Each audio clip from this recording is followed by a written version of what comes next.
Assalamualaikum warahmatullahi wabarakatuh. Halo sahabat misteri dimanapun kalian berada. Selamat datang kembali di Dudung Mistis, tempat berkumpulnya para pecinta kisah horor, misteri, legenda, dan cerita-cerita yang sulit dijelaskan oleh logika.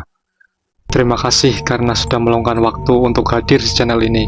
Semoga kalian semua selalu diberi kesehatan, keselamatan, dan keberkahan dalam setiap langkah kehidupan. Malam ini, siapkan secangkir kopi hangat, redupkan lampu kamar, dan pastikan kalian mendengarkan cerita ini sampai selesai. Karena kisah yang akan kita bahas bukan hanya sekedar cerita biasa, melainkan sebuah perjalanan penuh misteri yang akan membawa kita menelusuri sisi gelap yang tersembunyi di balik kehidupan manusia. Di Dudung Mistis, setiap cerita menyimpan pesan, setiap misteri memiliki jejak, dan setiap kejadian menyisakan pertanyaan yang mungkin belum pernah terjawab. Jadi, sebelum kita mulai, jangan lupa tekan tombol like, subscribe, dan aktifkan lonceng notifikasinya, agar kalian tidak ketinggalan cerita-cerita horor terbaru dari channel Dudung Mistis. Sekarang, tarik selimut kalian lebih dekat, tenangkan pikiran, dan bersiaplah memasuki dunia yang penuh misteri. Saya, Dudung, dan inilah Dudung Mistis. Selamat mendengarkan.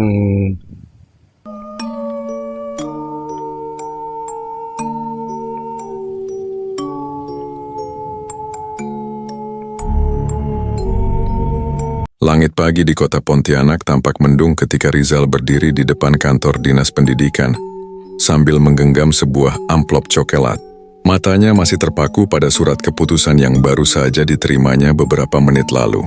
Di sudut kanan atas surat itu tertulis jelas lokasi penugasannya, SD Negeri Sungai Batu, Kecamatan Seruyan Hulu, Kalimantan Barat. Nama desa itu terdengar asing. Bahkan beberapa pegawai yang berada di kantor tersebut tampak saling berpandangan ketika membaca lokasi penempatan Rizal. Jauh sekali itu Pak Guru, kata seorang staf administrasi sambil tersenyum kecil. Kalau musim hujan kadang orang luar susah masuk ke sana. Rizal hanya mengangguk.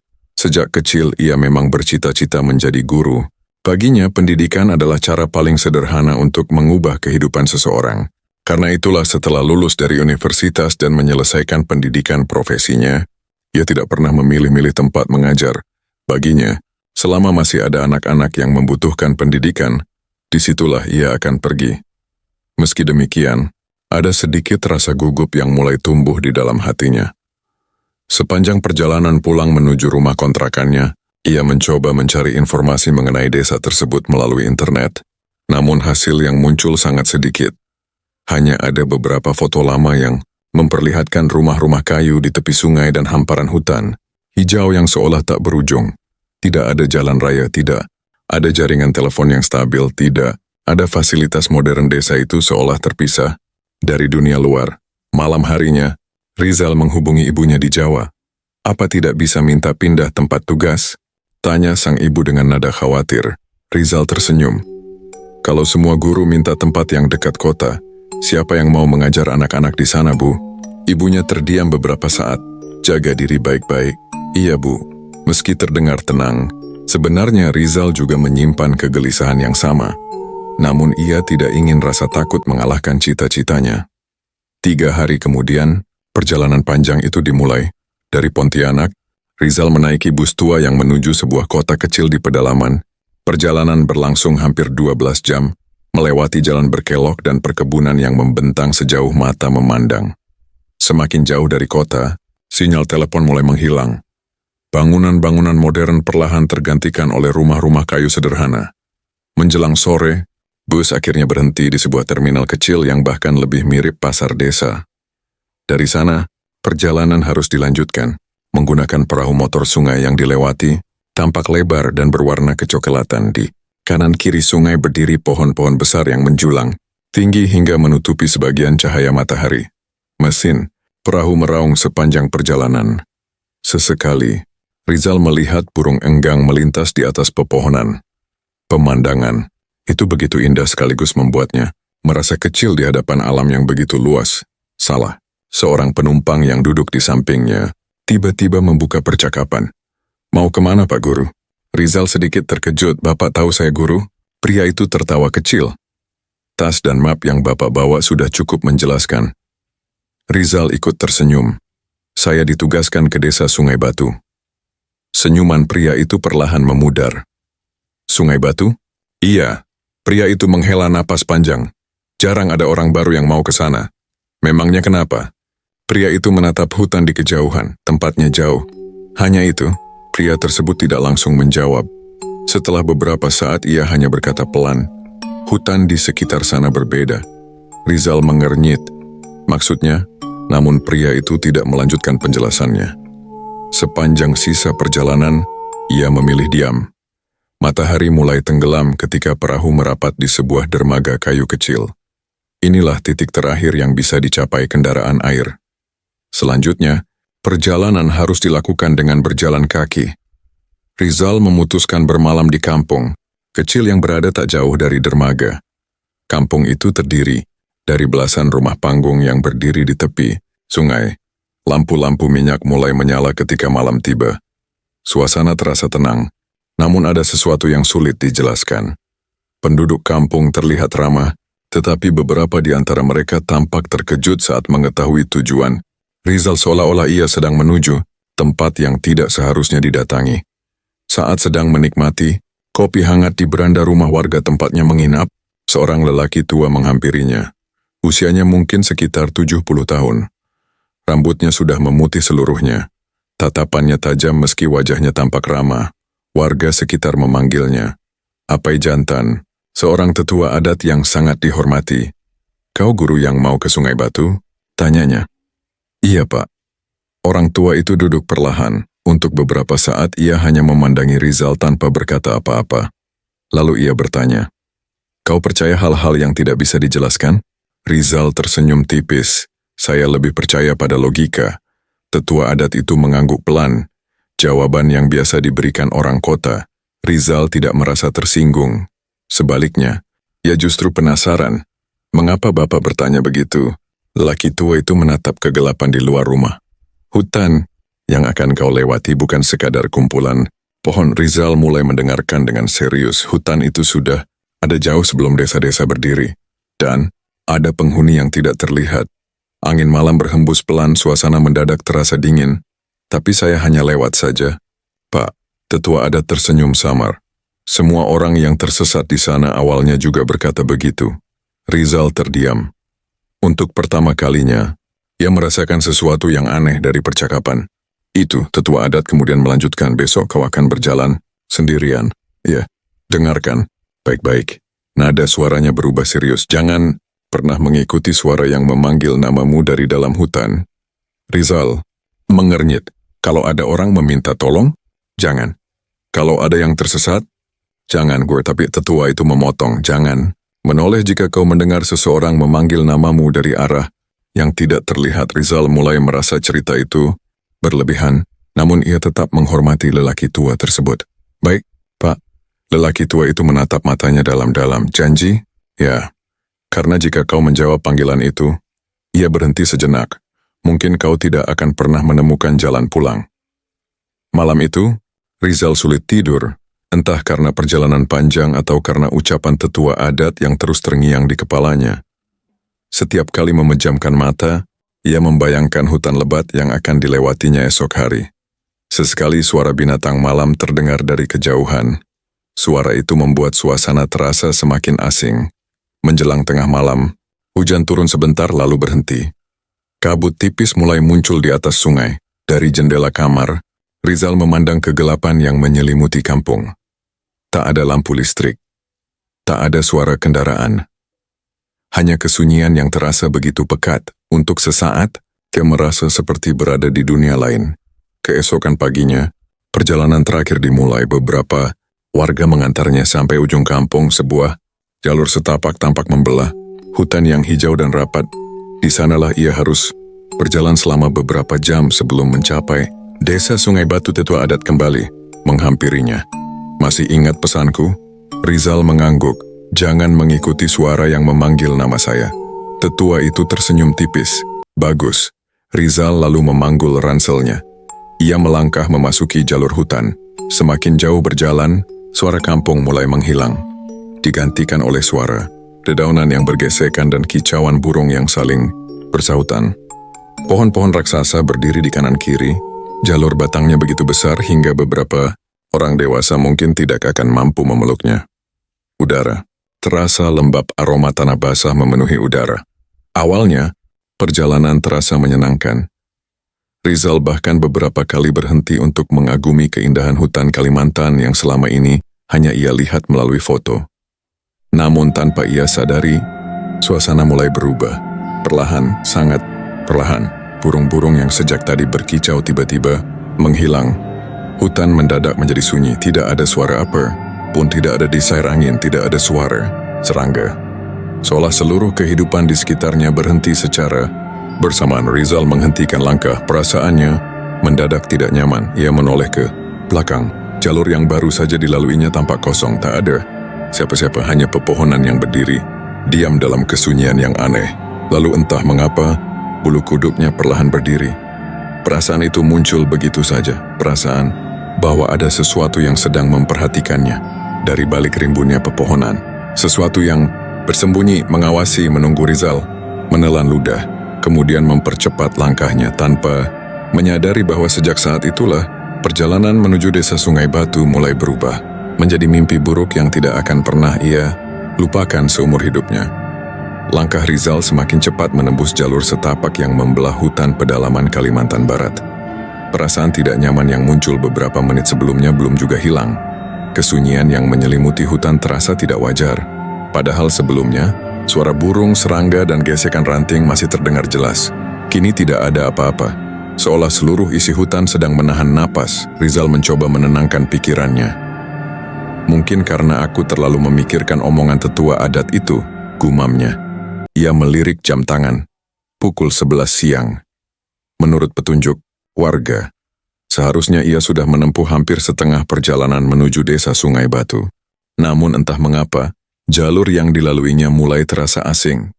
Setapak tanah yang tadinya cukup jelas perlahan semakin sempit.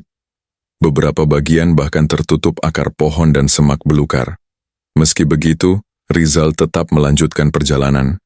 Ia tidak ingin terlambat tiba di desa tujuan. Matahari berada tepat di atas kepala ketika Rizal berhenti untuk beristirahat di dekat sebuah pohon besar.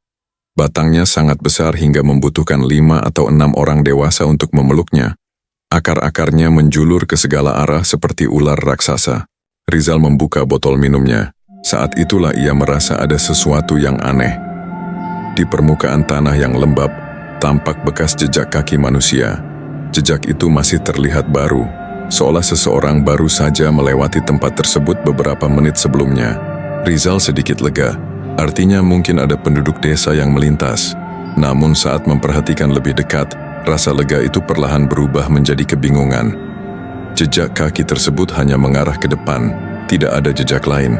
Tidak ada jejak yang datang dari arah belakang. Tidak ada jejak yang kembali.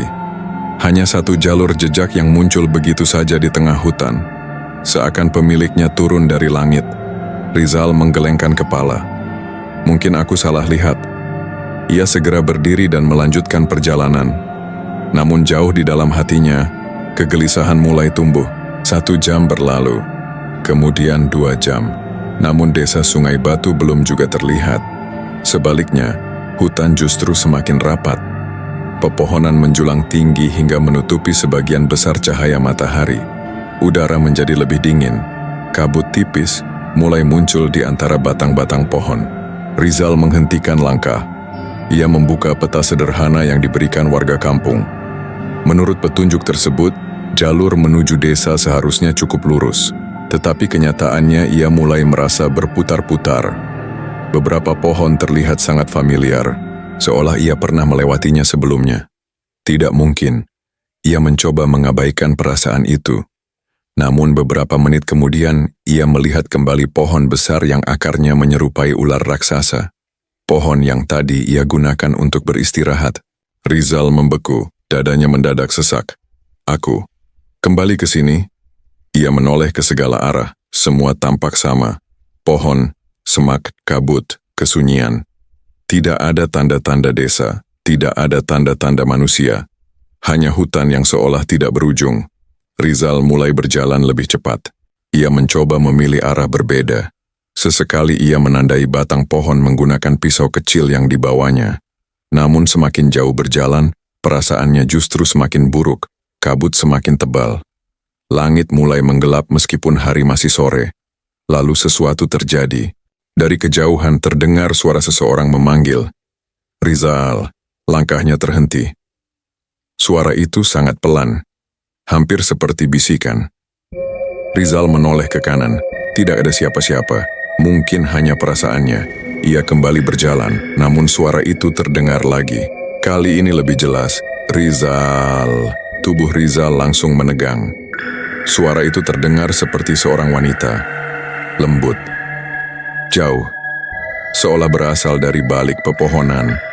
Jantungnya mulai berdegup lebih cepat. Tanpa sadar, ia teringat ucapan tetua adat. Jangan pernah mengikuti suara yang memanggil namamu. Rizal menggigit bibir. Aku tidak akan tertipu.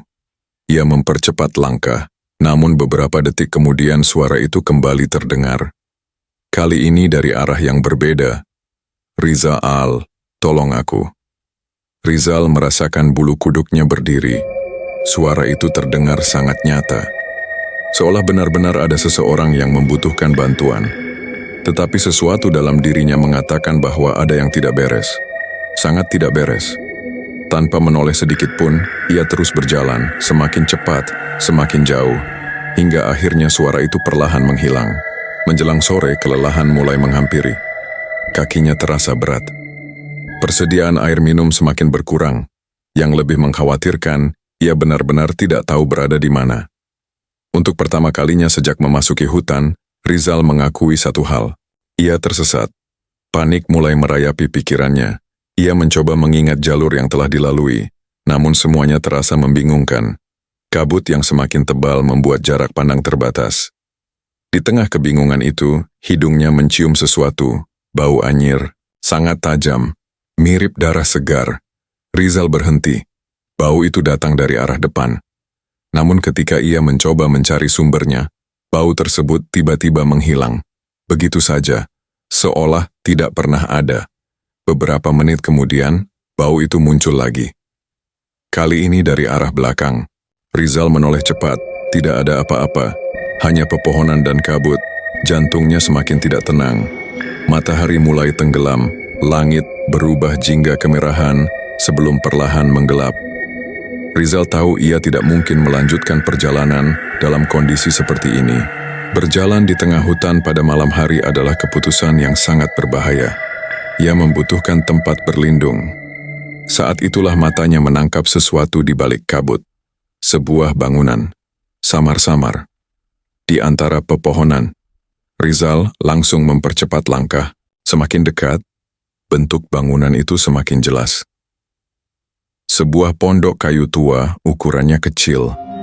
Dindingnya sudah kusam dimakan usia, atapnya sebagian tertutup lumut. Namun bangunan itu masih berdiri kokoh. Rizal merasa sedikit lega.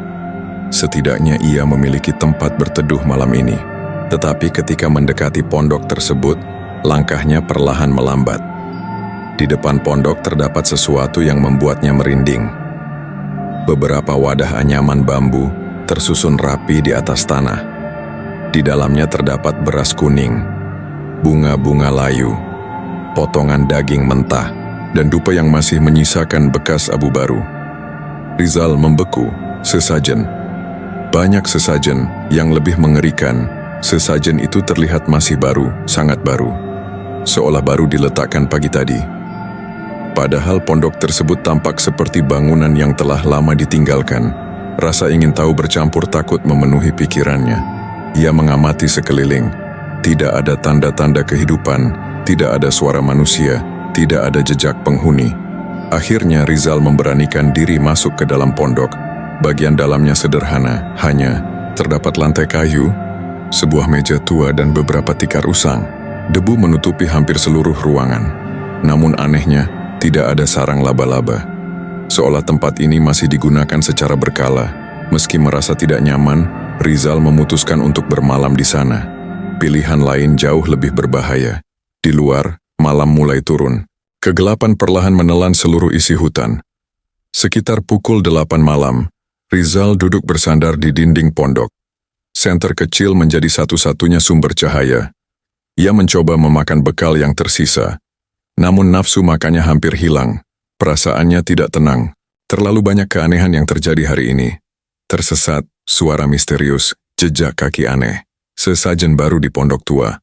Semuanya terasa seperti potongan puzzle yang belum bisa ia pahami. Lalu tiba-tiba, krak, sebuah suara terdengar dari luar. Rizal langsung menoleh.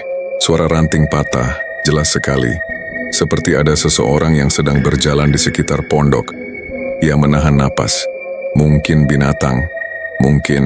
Namun beberapa detik kemudian terdengar lagi. Krak, dot, krak, langkah kaki. Perlahan mengitari pondok. Rizal merasakan darahnya seolah membeku. Langkah itu bergerak dari sisi kiri. Lalu ke belakang. Kemudian ke sisi kanan. Seakan seseorang sedang mengelilingi bangunan tersebut, mengamatinya, mencarinya, menunggu. Rizal mengambil senter. Tangannya mulai gemetar. Ia mendekati jendela yang sudah lapuk. Perlahan ia mengarahkan cahaya keluar, kosong. Tidak ada siapa-siapa. Namun langkah kaki itu masih terdengar. Semakin dekat, semakin jelas. Padahal di luar tidak terlihat seorang pun. Keringat dingin mulai membasahi pelipisnya. Lalu untuk pertama kalinya malam itu, terdengar suara napas panjang tepat di balik dinding pondok. Seolah ada sesuatu yang sedang berdiri di luar.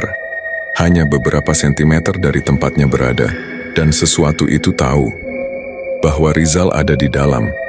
Rizal membeku di tempatnya. Napas panjang itu terdengar jelas dari balik dinding pondok. Berat, dalam. Seperti hembusan seseorang yang berdiri tepat di luar, hanya terhalang papan kayu lapuk yang memisahkan mereka. Tubuh Rizal menegang, tangannya yang menggenggam senter mulai berkeringat. Ia berusaha meyakinkan dirinya sendiri bahwa itu mungkin hanya binatang hutan, mungkin beruang madu, mungkin rusa atau hewan lain yang kebetulan melintas. Namun semakin ia mencoba berpikir logis, semakin kuat perasaan bahwa sesuatu di luar sana bukanlah binatang biasa. Suara langkah itu kembali terdengar. Perlahan mengitari pondok, krak, krak, krak. Setiap pijakan terdengar berat, seolah pemilik langkah tersebut memiliki tubuh yang sangat besar. Rizal memberanikan diri mengintip melalui celah dinding. Matanya menyapu kegelapan di luar. Hanya ada kabut, pepohonan, dan bayangan hitam yang saling bertumpuk di antara batang-batang pohon. Tidak ada siapapun. Namun suara langkah itu tetap terdengar. Malah kini terdengar semakin dekat. Tepat di depan pintu pondok, kemudian sunyi. Tidak ada suara lagi. Kesunyian itu justru terasa jauh lebih mengerikan. Rizal bahkan bisa mendengar detak jantungnya sendiri. Duk, duk, duk, ia menunggu. 1 menit, 2 menit, 5 menit. Tetap tidak ada apa-apa. Akhirnya ia mencoba duduk kembali. Namun baru saja ia menarik napas lega. Tok, seseorang mengetuk pintu. Rizal langsung berdiri. Tok, tok, tok, tok, tok, ketukan itu terdengar pelan. Seolah orang yang berada di luar tidak ingin membuat kegaduhan. Rizal menelan ludah. Tidak mungkin ada warga desa berada di tengah hutan seperti ini pada malam hari. Apalagi tanpa membawa penerangan. Ketukan itu terdengar lagi. Kali ini lebih keras. Tok, tok, tok. Jantung Rizal serasa hendak meloncat keluar. Ia tidak menjawab, tidak bergerak, tidak bersuara. Beberapa saat kemudian ketukan itu berhenti, digantikan oleh suara yang membuat darahnya terasa dingin. Suara seorang wanita, menangis, suaranya lirih, penuh kesedihan. Terdengar dari luar pondok. Rizal menutup mata, bulu kuduknya berdiri. Tangisan itu semakin lama semakin jelas. Seolah wanita tersebut sedang duduk tepat di depan pintu, menangis tanpa henti. Tangisan itu berlangsung beberapa menit, kemudian tiba-tiba berhenti. Seketika tanpa peringatan, hutan kembali sunyi. Rizal tidak tidur malam itu. Ia memilih duduk di sudut pondok sambil memeluk ranselnya. Matanya terus mengawasi pintu. Waktu terasa berjalan sangat lambat. Jarum jam menunjukkan pukul 1 dini hari. Saat itulah suara baru terdengar. Bukan tangisan, bukan langkah kaki, melainkan suara tawa, tawa anak kecil, hehehe. Rizal langsung mengangkat kepala. Tawa itu terdengar dari belakang pondok. Hehehe.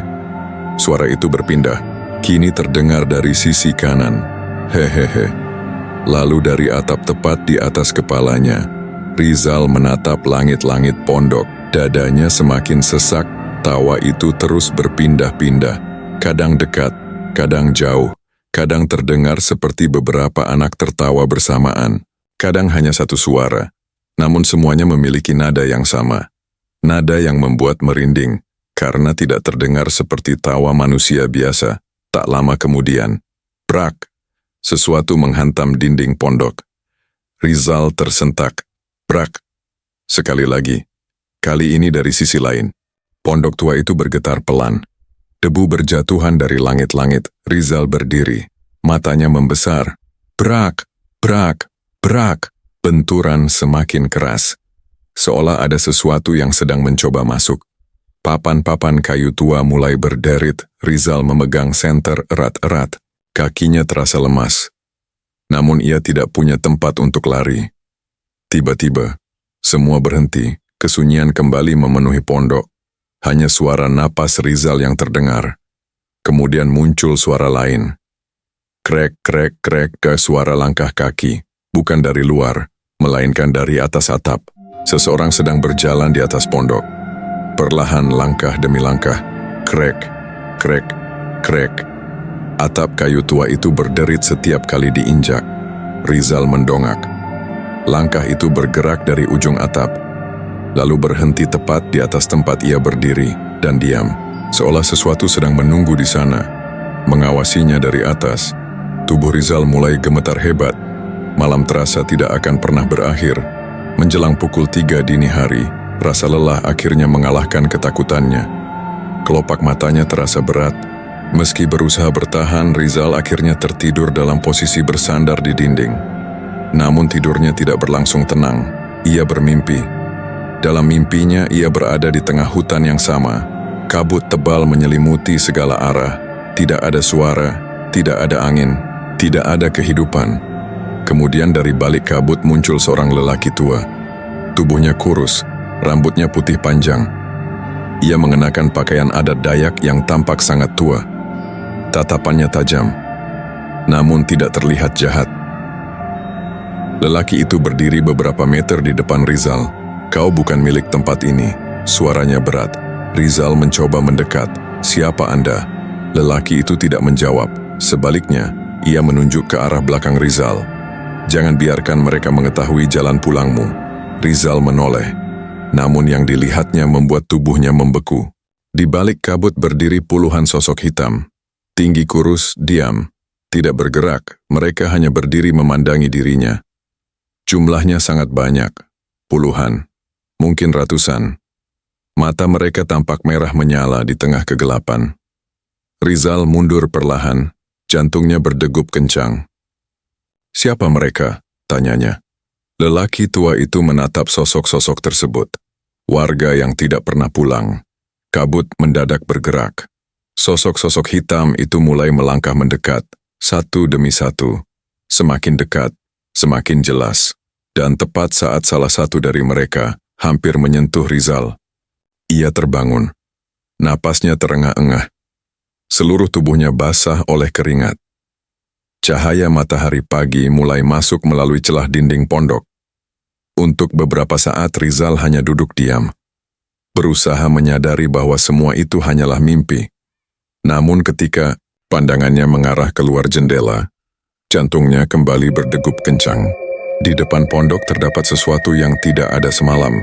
Sebuah simbol aneh tergambar di tanah.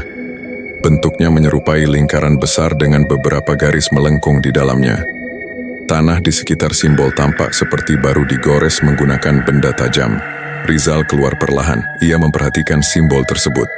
Tidak mungkin simbol itu sudah ada sebelumnya. Ia yakin, karena tadi malam area depan pondok terlihat kosong, yang lebih mengerikan. Di sekeliling simbol terdapat jejak kaki. Banyak sekali jejak kaki manusia. Dalam berbagai ukuran kecil, sedang, besar. Seolah puluhan orang berdiri mengelilingi pondok sepanjang malam. Namun semua jejak itu berhenti tepat di depan dinding pondok. Tidak ada yang masuk, tidak ada yang keluar. Hanya mengelilingi, mengawasi, menunggu. Perasaan takut kini berubah menjadi keyakinan. Apapun yang terjadi semalam bukan sekadar halusinasi. Ada sesuatu di hutan ini, sesuatu yang nyata, sesuatu yang tidak bisa dijelaskan dengan logika. Rizal segera mengemasi barang-barangnya. Ia harus keluar dari tempat ini secepat mungkin. Matahari sudah cukup tinggi ketika ia mulai berjalan meninggalkan pondok. Namun belum sampai 100 meter. Ia merasakan sesuatu. Perasaan yang sama seperti kemarin. Perasaan sedang diawasi. Rizal menghentikan langkah. Perlahan ia menoleh ke belakang. Awalnya tidak ada apa-apa, hanya kabut dan pepohonan.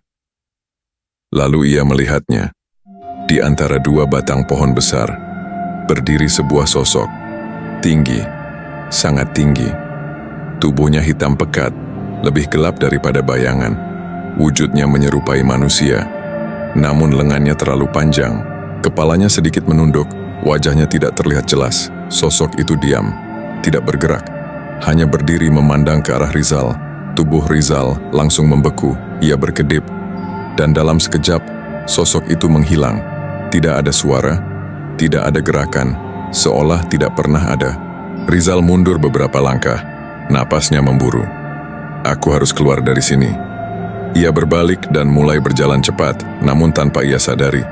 Dari balik pepohonan yang tertutup kabut, sepasang mata merah perlahan terbuka, mengikuti setiap langkahnya. Dan untuk pertama kalinya sejak memasuki hutan itu, penghuni sebenarnya mulai menunjukkan dirinya.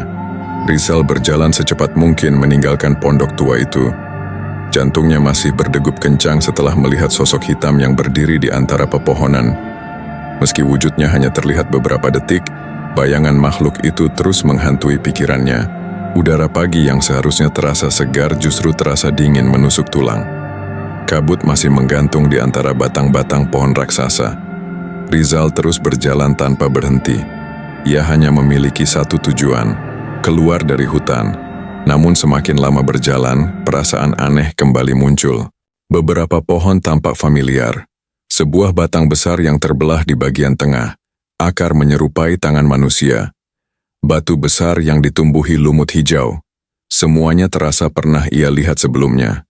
Rizal mencoba mengabaikannya, tetapi 1 jam kemudian, tubuhnya mendadak membeku. Di depan matanya berdiri pondok tua yang sama. Pondok tempat ia bermalam. Pondok yang seharusnya sudah jauh ditinggalkan. Rizal menatap bangunan itu dengan wajah pucat. Tidak. Ia mundur perlahan. Aku berjalan lurus. Tangannya mulai gemetar. Aku tidak mungkin kembali ke sini. Namun kenyataannya tidak bisa dibantah. Pondok itu berdiri tepat di hadapannya.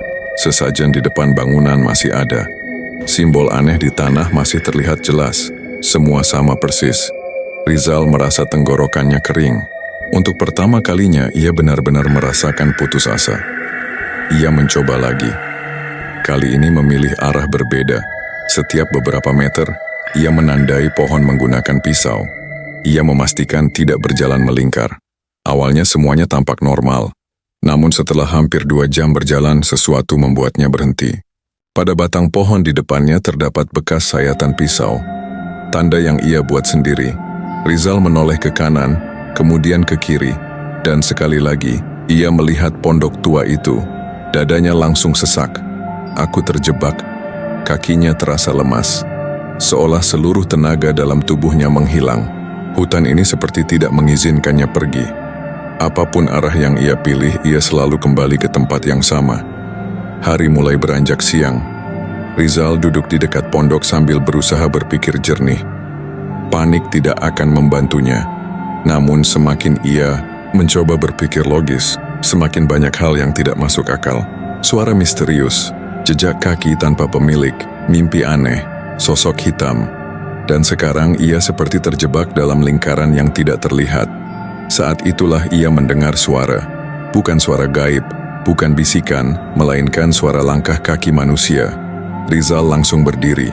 Langkah itu datang dari balik pepohonan. Pelan teratur, beberapa saat kemudian muncul seorang lelaki tua. Tubuhnya kurus, punggungnya sedikit membungkuk. Ia mengenakan pakaian sederhana khas pedalaman. Rambutnya putih seluruhnya, namun matanya tampak tajam, sangat tajam. Rizal langsung menghampirinya. "Pak, Lelaki tua itu berhenti. Tatapannya tertuju pada Rizal. "Kau akhirnya sampai di sini." Kalimat itu membuat Rizal bingung. "Apa maksud Bapak?" Lelaki tua itu tidak langsung menjawab. Sebaliknya, ia memandang pondok tua di belakang Rizal, seolah mengenali tempat tersebut. "Kau bermalam di sana?" Rizal mengangguk. Wajah lelaki tua itu berubah serius. "Berarti mereka sudah melihatmu." Bulu kuduk Rizal langsung berdiri. "Mereka siapa?" Lelaki tua itu menarik napas panjang. "Penghuni hutan ini." Mereka duduk di bawah pohon besar. Untuk pertama kalinya sejak tersesat, Rizal merasa bertemu seseorang yang mungkin bisa menjelaskan semua keanehan yang dialaminya. Lelaki tua itu memperkenalkan dirinya sebagai Bah Laman, seorang penjaga hutan yang telah tinggal di wilayah tersebut selama puluhan tahun. "Dulu tempat ini bukan hutan seperti sekarang," katanya pelan. "Maksud Bapak?" Bah Laman menatap jauh ke depan. "Di balik pepohonan yang kau lihat sekarang, pernah berdiri sebuah perkampungan." Rizal mendengarkan dengan saksama. Puluhan tahun lalu warga kampung itu hidup dari berburu dan bertani. Lalu apa yang terjadi? Bah Laman terdiam sesaat, seolah sedang mengingat sesuatu yang sangat lama. Musim kemarau panjang datang, panen gagal, sungai mengering, penyakit menyebar, banyak orang meninggal.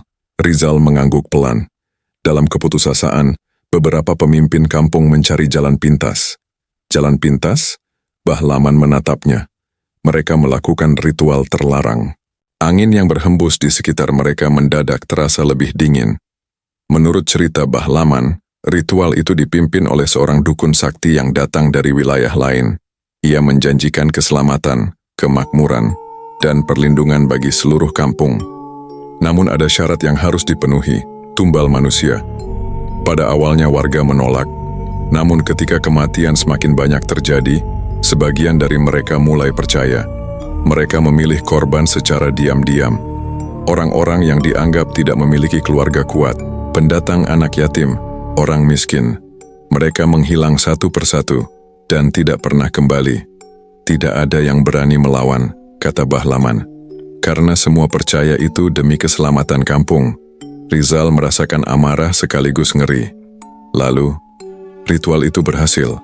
Panen kembali bagus, sungai kembali mengalir, penyakit menghilang. Bah Laman menundukkan kepala, tapi ada harga yang harus dibayar. Beberapa tahun setelah ritual berlangsung, kejadian-kejadian aneh mulai muncul. Warga mendengar suara orang yang telah mati. Anak-anak melihat sosok berdiri di pinggir hutan. Orang-orang menghilang tanpa jejak. Dan setiap kali ada yang hilang, jejak kaki mereka selalu mengarah ke tempat yang sekarang menjadi pondok tua tersebut. Pondok itu dulunya tempat ritual dilakukan, ujar Bah Laman. Tubuh Rizal langsung merinding. Ia menoleh ke arah pondok. Tiba-tiba bangunan itu terasa jauh lebih menyeramkan. Arwah para korban tidak pernah tenang. Mereka marah, mereka ingin pulang. Tapi tidak bisa. Rizal menelan ludah. Jadi makhluk yang saya lihat. Bah Laman mengangguk pelan. Mereka penjaga wilayah ini. Tiba-tiba suara ranting patah terdengar dari kejauhan. Krak, keduanya menoleh bersamaan. Hutan kembali sunyi. Namun Bah Laman tampak langsung waspada. Wajahnya menegang. Mereka sudah dekat. Rizal ikut berdiri. Mereka? Bah Laman tidak menjawab. Ia hanya menatap ke arah pepohonan. Beberapa detik berlalu. Lalu dari balik kabut muncul sosok hitam. Tinggi, sangat tinggi. Persis seperti yang dilihat Rizal sebelumnya. Namun kali ini tidak hanya satu, ada dua, kemudian tiga, lalu lima. Mereka berdiri diam di antara pohon-pohon. Tubuh mereka kurus panjang, kepala menunduk, dan mata mereka menyala merah. Rizal merasakan lututnya melemas. Ya Tuhan. Bah Laman segera menarik lengan Rizal.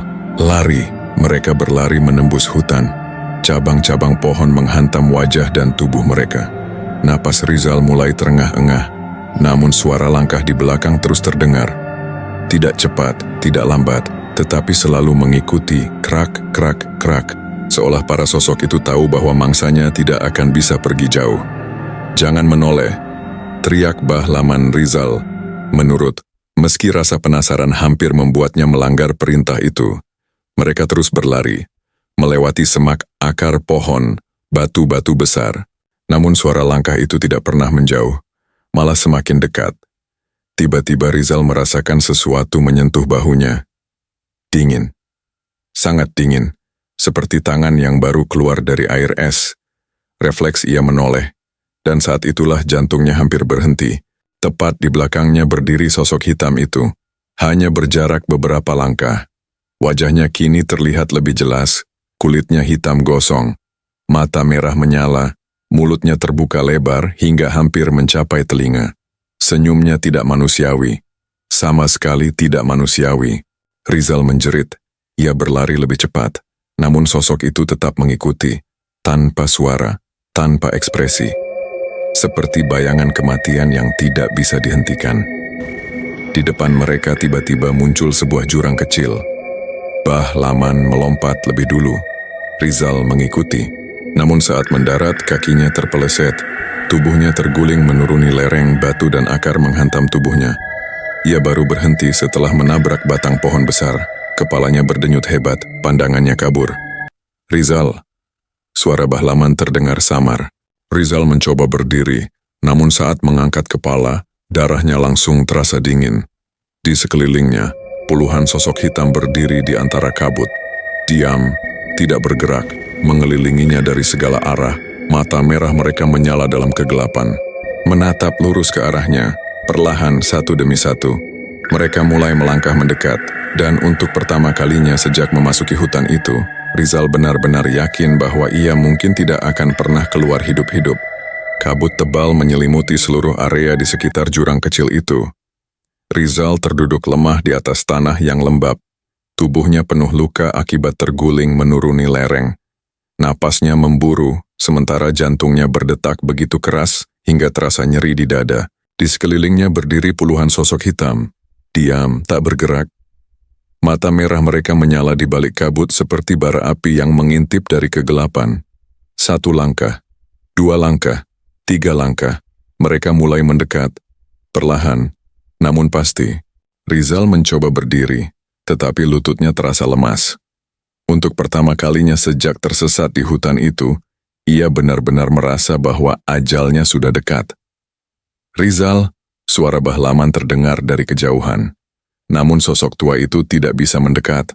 Para penghuni hutan telah membentuk lingkaran yang mengelilingi Rizal dari segala arah. Jarak mereka semakin dekat. 5 meter, 4 meter, 3 meter. Udara di sekitar mendadak terasa sangat dingin. Kabut berputar seperti pusaran. Suara-suara aneh mulai terdengar dari segala penjuru. Tangisan, bisikan, jeritan, dan suara orang-orang yang memanggil nama Rizal secara bersamaan. Rizal, Rizal, Rizal. Suara itu datang dari mana-mana, dari depan, dari belakang, dari atas. Bahkan seolah berasal dari dalam kepalanya sendiri. Rizal menutup telinga, namun suara itu tetap terdengar. Semakin keras, semakin mengerikan. Di tengah kepanikan itu, Bahlaman tiba-tiba berteriak. "Ingat pesan tetua adat." Rizal menoleh. Wajah Bahlaman terlihat tegang.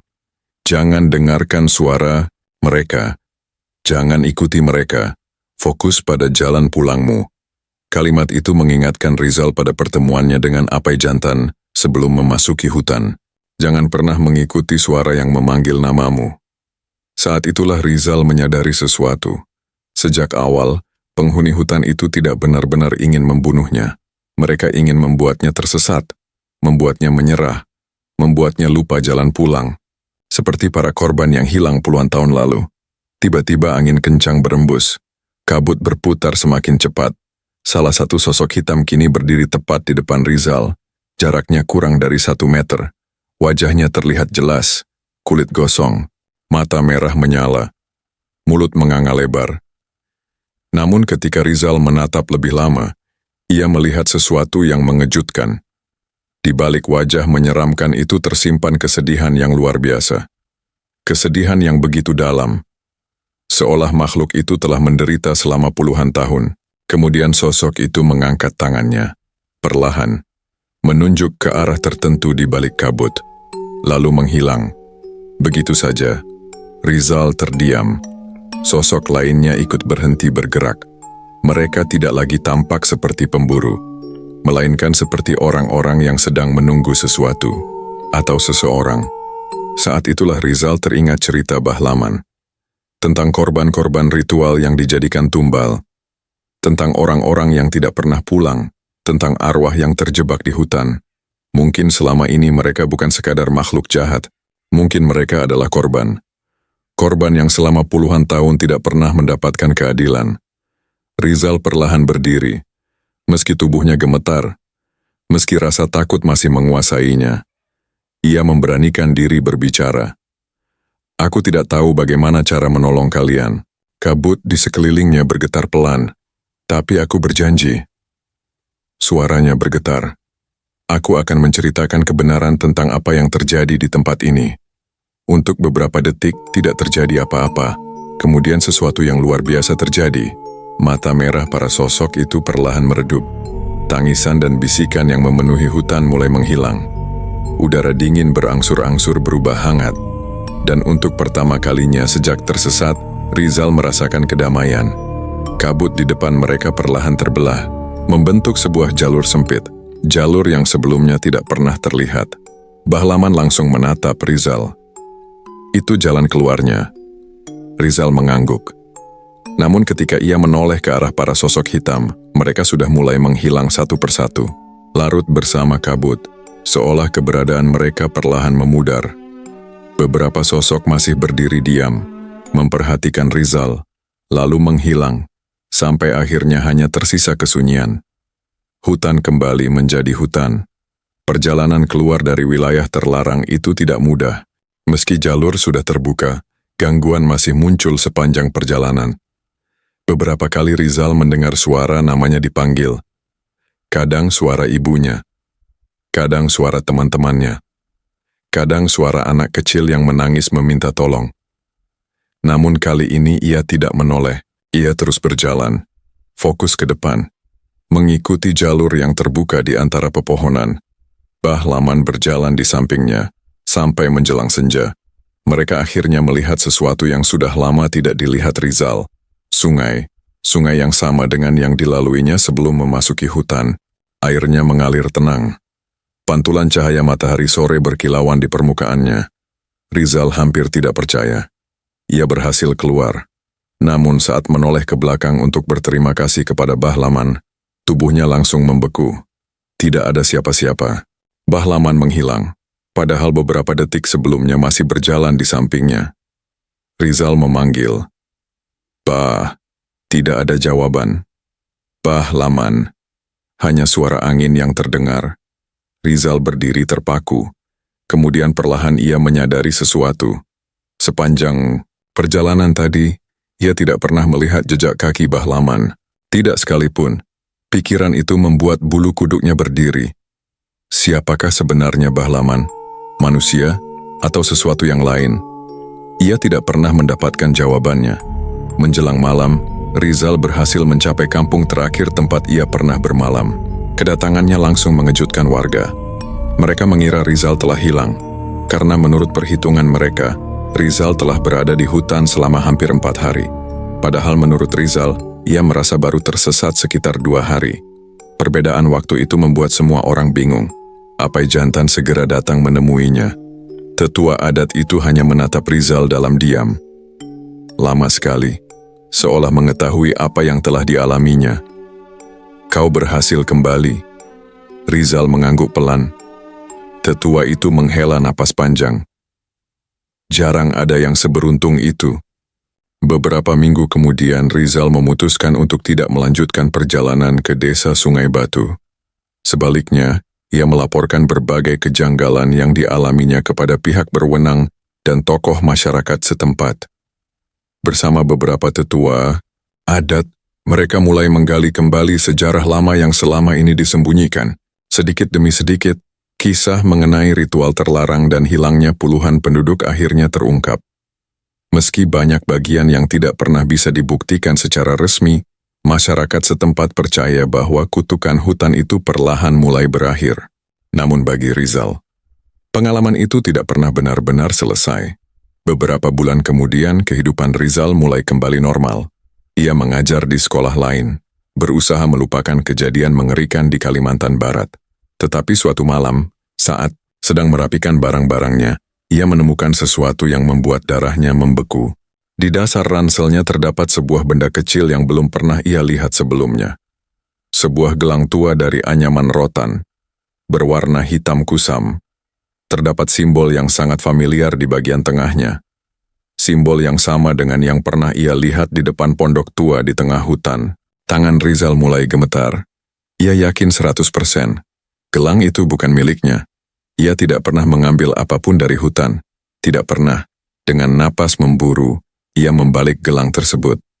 Dan di bagian dalam anyaman itu terdapat ukiran kecil yang hampir tidak terlihat. Satu kalimat pendek. Ditulis menggunakan huruf yang tampak sangat tua. Jalan pulang belum selesai. Angin malam tiba-tiba berembus dari jendela yang tertutup. Lampu kamar berkedip sekali, 2 kali, 3 kali, lalu padam. Dan dari sudut ruangan yang gelap, Rizal merasa melihat sesosok bayangan tinggi berdiri diam, memperhatikannya, seperti sesuatu yang telah berhasil keluar dari hutan bersamanya. Tamat pesan moral. Tidak semua tempat yang tampak kosong benar-benar tidak berpenghuni. Alam menyimpan sejarah, rahasia dan luka masa lalu yang terkadang tidak pernah benar-benar hilang. Menghormati adat, budaya lokal, dan peringatan orang-orang yang lebih memahami suatu tempat bisa menjadi perbedaan antara keselamatan dan bencana.